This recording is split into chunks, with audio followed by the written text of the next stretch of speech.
Let me be blunt. "I've got this" is one of the most dangerous lies people tell themselves in recovery. It's the phrase I've heard more times than I can count, whether it was working in detox, residential, running intensive outpatient, or sitting in my private practice office. And every time I knew what was happening. Someone was confusing knowing with doing.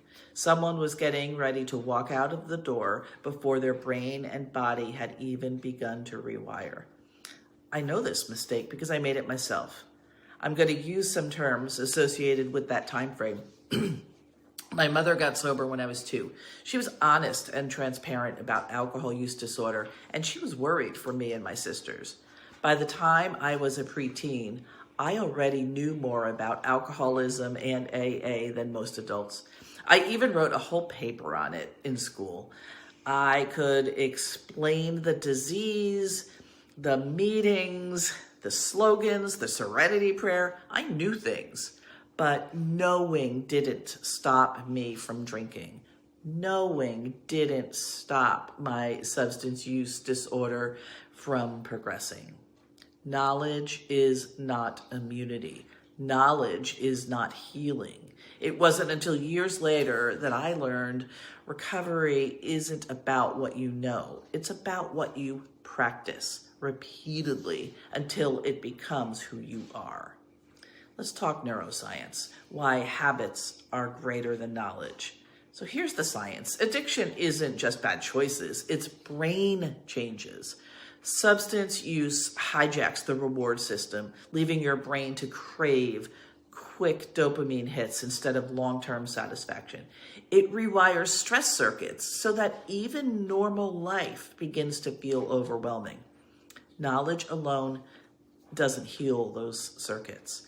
Reading about PAWS or trauma doesn't restore your dopamine pathways.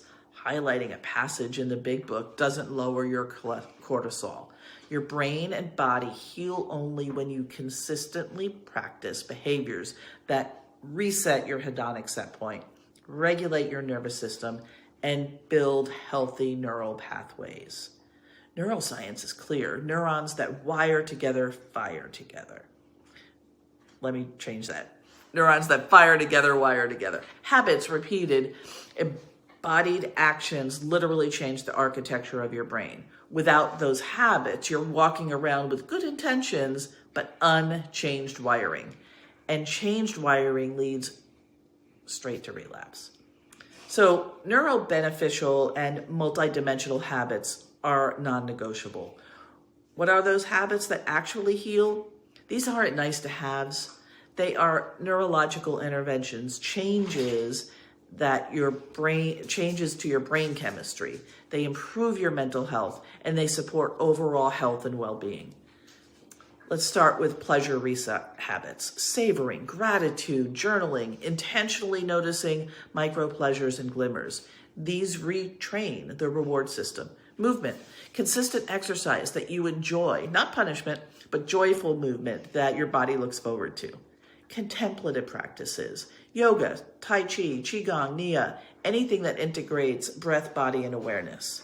Reflective habits, journaling, brain dumping, nightly reflection, or a devotional routine that anchors your day. Mindfulness and meditation, daily practices that regulate your stress response and strengthen executive function. Social connectedness, building bonds with healthy people through peer support like 12 Steps, SMART, or Dharma, or through hobbies, faith, or service. Meaning and purpose, doing something every day that aligns with your values so you experience life as purposeful.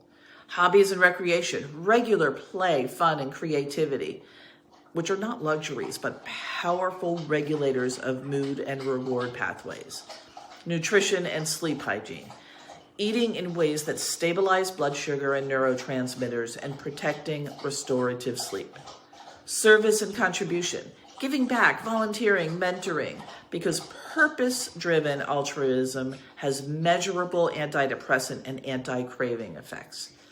These are multidimensional habits that support sobriety, reduce anxiety and depression, strengthen resilience, and improve overall health. So if you're standing in treatment saying, "I've got this," but you don't have these habits in motion, then no, you don't have it.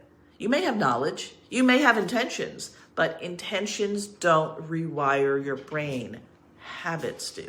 And if you walk out of that door without them, you are betting your life on hope instead of science. If you are serious about recovery, stop confusing knowing with doing.